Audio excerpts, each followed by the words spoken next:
Assalamualaikum warahmatullahi wabarakatuh. Orang ateis bertanya, siapa yang menciptakan Tuhan? Mengapa orang ateis itu bertanya siapa yang menciptakan Tuhan? Karena mereka memakai logika materialisme. Hukum materialisme mengatakan yang satu berasal dari yang lain. eh, B itu berasal dari A berasal dari yang sebelumnya, sehingga terjadi perputaran. Dan begitu juga seterusnya. Dari A menjadi B, menjadi C, menjadi D. Gitulah perputarannya, dan dalam bahasa Arabnya disebut dengan daur. Jadi orang materialisme, pola berpikirnya daur. Yang kedua, orang idealisme. Orang idealisme itu pola berpikirnya tasalsul. Tasalsul itu terjadi rantai. Yang ini berantai dengan yang demikian, berantai terus menerus sampai tak ada akhir. Tidak ada awal, tidak ada akhir.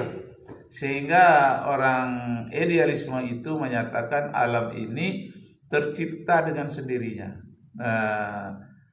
Tidak berawal, dan awalnya itu pun dia tercipta dengan sendiri. Akhirnya dia berakhir dengan sendirinya. Tidak ada yang mengawali, tidak ada yang mengakhiri. Dia terus berantai. Itu namanya tasalsul, idealisme.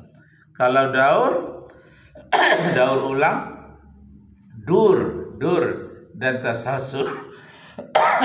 Kalau dur ini dia berputar terus menerus, yang satu berasal dari yang lain sampai tiada hentinya, sehingga dikatakan everything is matter. Segala sesuatu itu hanya benda. Nothing without matter. Tidak ada sesuatu tanpa benda. Kalaupun Anda bertuhan, katanya, maka Tuhan Anda itu benda, dan benda itu bertengger di atas aras. Dianggap benda, dia punya tangan, itu namanya mujassimah.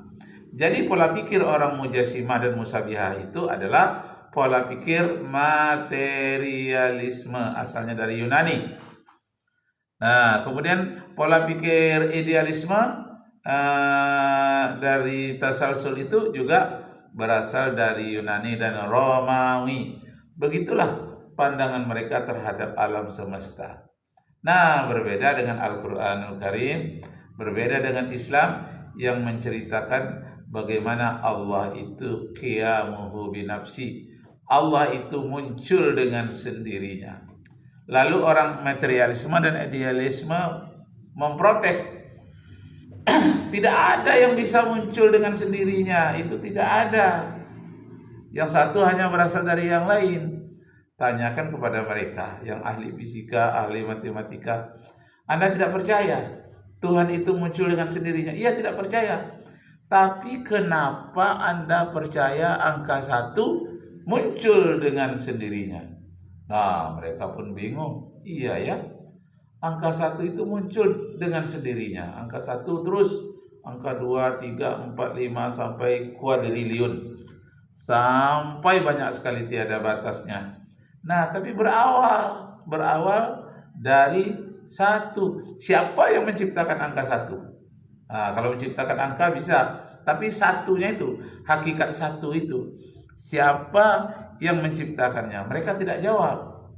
Mereka tidak mau menerima Allah itu tidak berawal. Tapi mereka tidak menerima Allah itu tidak berawal, tapi menerima bahwa angka 1 itu tidak berawal, muncul dengan sendirinya. Kenapa percaya angka 1 muncul dengan sendirinya?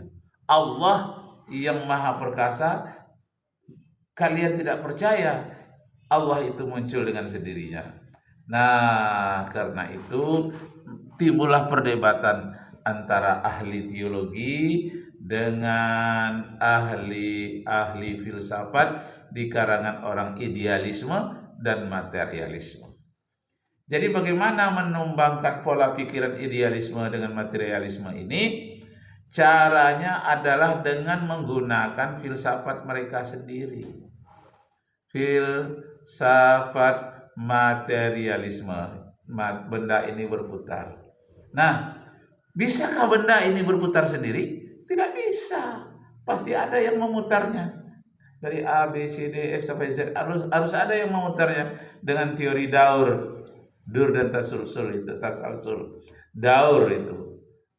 Daur ulang, teori materialisme. Bisakah materi ini bergerak sendiri?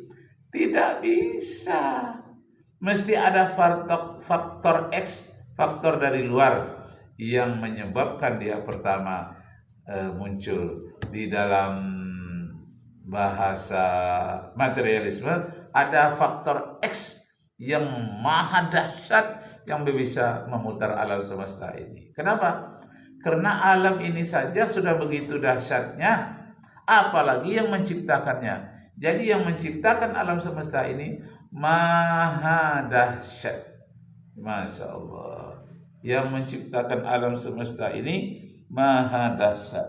Dahsyat sekali Allah Subhanahu wa Ta'ala, yang disebut dengan Mr. X, yang orang materialisme itu tadi tidak tahu siapa namanya. Mr. X itu yang bisa menggerakkan, memutar alam semesta ini.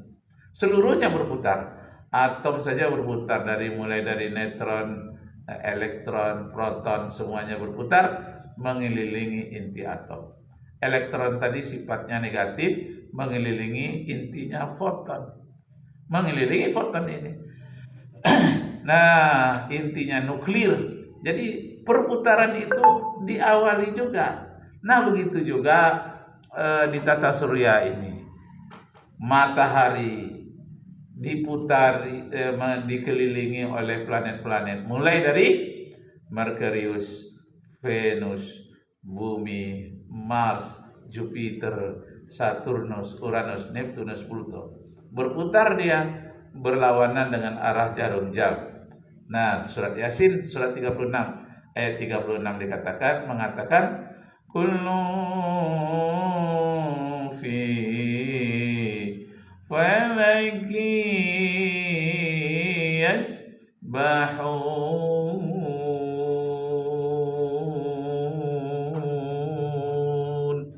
Semua benda-benda itu beredar menurut garis edar yang sudah ditetapkan oleh Allah. Jadi bukan benda itu sendiri menetapkan garis edarnya, Allah lah yang menetapkan garis edar itu. Sedangkan benda itu dia tidak mampu menahannya dari gerak, dan dia tidak mampu mengubah dirinya sendiri.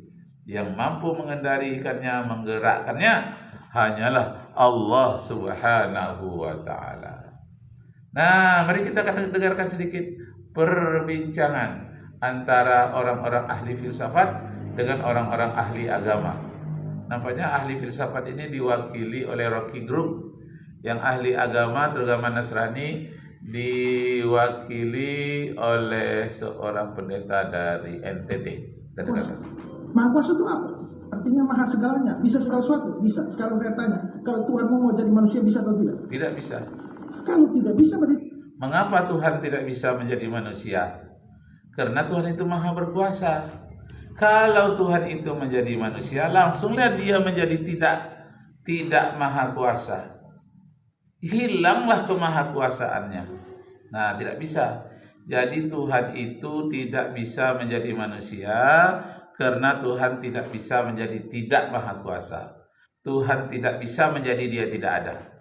Oh, Tuhan itu berkuasa. Iya, kalau Tuhan itu berkuasa, mampukah dia menciptakan dirinya supaya tidak ada? Tuhan itu tidak ada.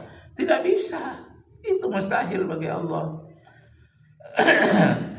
Oh, Tuhan itu berkuasa. Iya. Kalau dia berkuasa, berkuasakah dia menciptakan dirinya tidak mandiri, tapi punya ketergantungan dengan yang lain? Tidak bisa. Ada 20 itu yang tidak bisa dibuat oleh Allah. Allah tidak bisa tidak ada. Allah tidak bisa ada yang mendahuluinya. Allah tidak bisa tidak kekal. Tidak bisa. Allah tidak bisa tidak mandiri. Ketergantungan kepada lain. Tidak bisa. Begitu dia ketergantungan kepada yang lain, dia bukan Tuhan lagi. Kemudian Allah Subhanahu wa Ta'ala tidak bisa serupa dengan apapun. Begitu dia serupa dengan benda, dia menjadi benda, dia menjadi lemah. Tuhan tidak bisa lemah. Kemudian Tuhan itu bisakah membuat dirinya tidak berkuasa? Tidak bisa.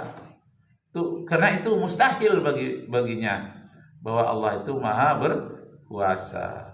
Kemudian bisakah Tuhan itu membuat supaya dirinya tidak punya kehendak? Tidak ada kehendak apa-apa dan kehendaknya tidak berlaku. Bisakah Tuhan membuat segala kehendaknya tidak berlaku? Tidak bisa. Kenapa? Karena itu sifat yang mustahil bagi Allah. Dia maha berkehendak. Fa'alul lima yurid. Dia bisa berbuat apa saja yang dia kehendaki. Tidak ada yang membatasi dia. Nah, lalu bisakah Tuhan membuat dirinya tidak berilmu? Jadi bodoh saja dia. Dia kan berkuasa, iya. Bisa berkuasa apa aja? Segalanya bisa dia berkuasa. Bisa nggak dia membuat dirinya tidak berilmu, tidak tahu apa-apa, menjadi jahil? Tidak bisa. Kenapa? Karena itu mustahil bagi Allah. Mustahil Allah tidak berilmu. Nah, Allah itu maha berkuasa. Iya. Bisakah Allah itu membuat dirinya menjadi mati selama-lamanya, nggak bangkit-bangkit lagi, mati selama-lamanya? Tidak bisa. Kenapa? Karena sifat mati itu adalah mustahil bagi Allah. Dia berkuasa, iya. Begitu dia mati, dia tidak berkuasa. Allah tidak bisa tidak berkuasa. Allah itu maha berkuasa. Nah, kalau tidak bisa mati untuk selama-lamanya, mati untuk sementara saja bisa? Enggak bisa. Kenapa? Walaupun sementara saja dia mati 3 hari nanti bangkit lagi, itu sudah melemahkan dirinya. Mustahil Allah itu tidak berkuasa menjadi lemah. Nah, bisakah Allah menciptakan dirinya itu tidak mendengar? Tuli dia, tidak mendengar apa? Tidak bisa. Kenapa? Karena Allah itu maha mendengar. Innallaha sami'un alim. Allah itu maha mendengar. Mustahil dia peka. Mustahil dia tidak mendengar. Nah, Allah itu maha kuasa. Iya. Bisakah Allah itu membuat dirinya tidak melihat? Nggak ada apa-apa yang dia lihat. Tidak nampak apapun sama Allah. Bisa nggak? Nggak bisa. Kenapa? Karena mustahil. Tidak melihat itu sifat yang mustahil bagi Allah. Allah itu maha melihat. Innallaha basyirum bima ta'malun. Allah itu maha melihat apapun yang kamu kerjakan, itu dilihat oleh Allah Subhanahu wa taala. Allahu akbar. Nah, jadi Bapak Ibu Saudara sekalian, ditanya lagi, bisakah Allah membuat dirinya tidak punya firman? Tidak bisa berfirman dia. Tidak ada berkata, tidak punya kalam dia. Tidak bisa. Kenapa? Karena dia itu maha berfirman, memberikan instruksi firman-Nya itu kepada alam semesta, kepada manusia, kepada malaikat. Ada kalamnya. Wa kallamallahu Musa takliman. Sebagaimana Allah berfirman kepada Nabi Musa dengan firman yang sempurna. 10 commandment, 10 firman Allah. Yang pertama, no God before me. Nah, Masya Allah, tidak bisa. Tuhan tidak maha berkata. Terus Tuhan tidak maha kuasa. Kalau bisa, ya berarti dia bisa jadi manusia. Apa yang susah bagi Allah? Tidak bisa Allah jadi manusia. Orang Kristen tidak mustahil. Manusia dijadikan Tuhan, tapi Tuhan jadi manusia. Camkan itu baik-baik, Abang. Oke? Jelas. Saya pernah ditanya, Ustaz, kenapa Anda tidak mengakui Isa sebagai Tuhan? Isa kan Nabi, saya bilang. Tapi Isa kan luar biasa. Isa satu-satunya makhluk yang diciptakan tanpa Bapa. Tanpa Bapa, makanya kami akui sebagai Nabi Isa adalah satu-satunya manusia yang diciptakan oleh tanpa ayah. Apa-apa? Salah. Banyak manusia lahir tanpa ayah. Banyak sekali. Terutama Nabi Adam. Nabi Adam itu lahirnya tanpa ayah. Nabi Isa lahir tanpa ayah. Ada lagi di dalam kisah Yahudi, Melek namanya, itu tanpa ibu dan tanpa ayah. Ada. Jadi banyak yang tanpa ibu tanpa ayah. Itu semacam Krishna, tidak ada ayahnya, tidak ada ibunya. Dia lahir pun di tengah bajakan sapi, dan kemungkinan itu katanya sapi itulah yang melahirkannya. tapi itu dia numpang lahir, bukan ibunya itu. Nah, banyak manusia tanpa ibu, tanpa ayah lahir. Setelah Nabi Adam pun masih ada manusia. Kalaulah seandainya dia tanpa ayah lalu dia pertuhankan, Nabi Adam lah yang paling duluan tanpa ayah. Allahu Akbar, walillahil hamd.